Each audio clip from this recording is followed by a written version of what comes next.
Hey, what's up, everybody? It's Charles Advance, and welcome you guys to another episode of the DREAMERSPRO show. We cover everything from sports, hot topics, classic debates, entertainment. We give you guys a fresh perspective on things and how we see them. So, as you guys know, the NBA recently released a scheduling, right, for the marquee games, and we got a chance to see the teams that are going to be the most viewed this season. The Spurs, 34 times. They have 34 nationally televised games. The Lakers as well. The Sixers.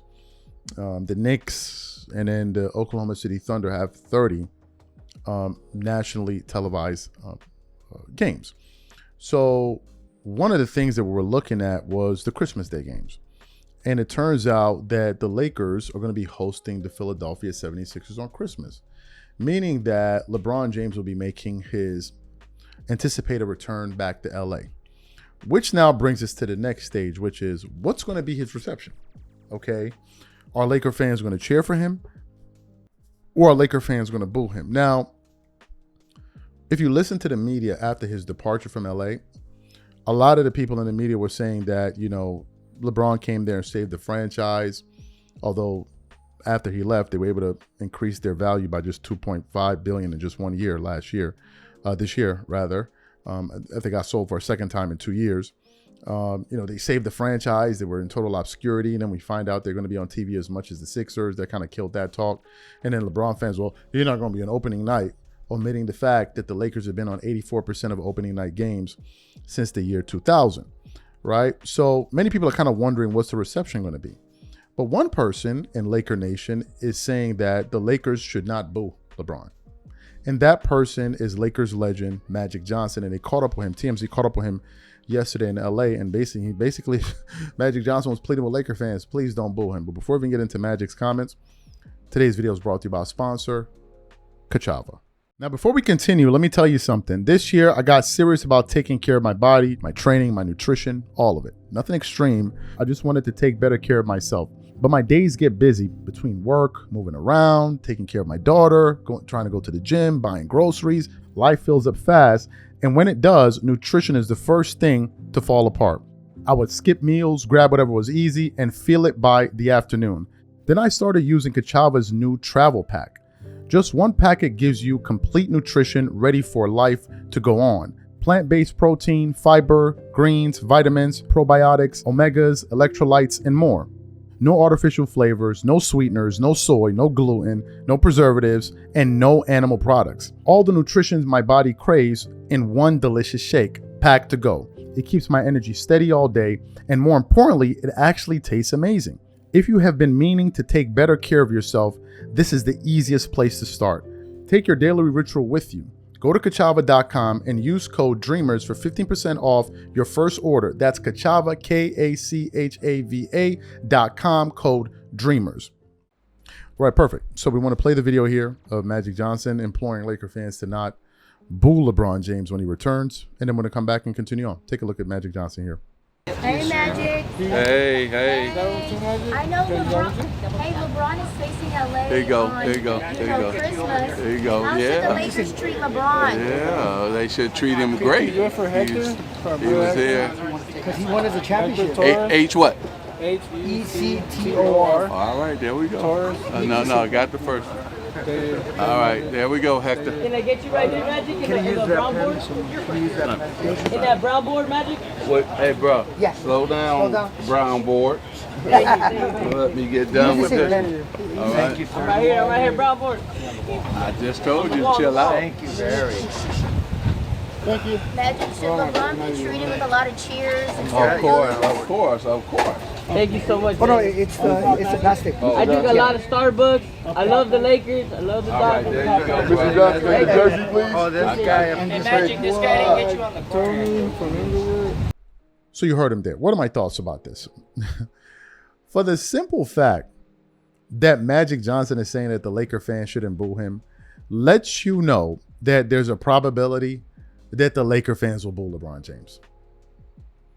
It is insane that this guy could return to LA and get booed.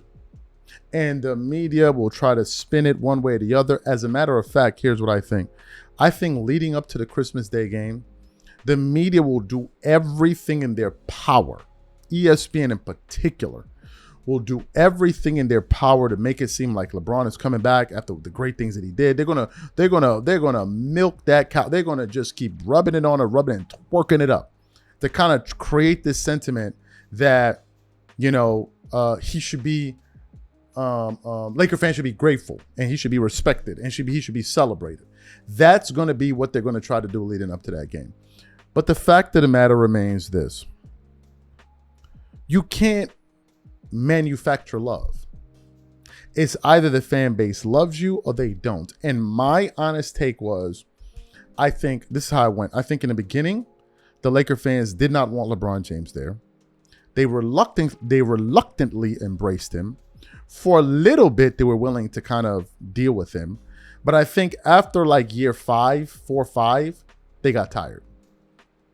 And then after that point, you can tell like the franchise wanted to move on. Like they had seen enough of this. Even after they went out there and got Bronny James, I don't think that was something that the fan base was celebrating. Why would the fan base celebrate that? It has nothing to do with the fan base. The Lakers signing Bronny James has nothing to do with the Lakers. It does nothing for the franchise except for him and his fans. So I think after a while, he wore thin on the fan base. They got tired of it. And when they saw Luka, it was an escape plan. Like, okay, fine, let's do something else. They got tired of it. And the longer he stayed, the more he wore thin on them. And I think it just got to the point where the fan base said, you know what? Enough is enough, man. It's time to move on. It's time to leave. Go play elsewhere. And I think the franchise felt the same way as the fan base. That's the reason they didn't offer him an extension last year. They were like, okay, we've done this for 8 years. We've seen what we needed to see. The playoff record minus the bubble is abysmal with you here. Like, we're not going anywhere. At one point, the Lakers were 12-14 in the playoffs. It was horrible. It was horrible. So they're like, okay, we want to move on. And I think that I think the majority of Laker fans are now forward looking. And I think here's another reason that the Laker fans may boo him. Because after he left this time, a lot of people in the media started taking shots at the Lakers, saying that they're not going to be this, saying that they're going to be that. Oh, they're not going to make the playoffs. The Lakers are going to have an all. So now Laker Nation is like, okay, you know what? Y'all feel like we're not going to be nothing and we're going to have a horrible season. Keep the same energy. And y'all feeling all of that because of this dude left? Keep the same. That's the reason why you see people like Rob G on Fox Sports Radio coming out now and telling it like he really sees it and telling you what the fan base. He wore thin on them. And trust me, when he left, Laker fans won't miss him. I know ESPN will want you to feel like the fan base misses him. They don't miss him. They were ready to move on. Those are the hardcore facts of the matter. Those are the facts. The fan base was fed up. And it's just true. They want to move forward. And after a while, they felt like he was becoming an impediment for them to move forward. They wanted to see what Luka had to offer. And if it's not him, let's see who's going to be in the future. That's what I think. And I think Magic Johnson is fully aware that there's a real possibility that they could boo his ass. I'm not sure they will, but there's a possibility.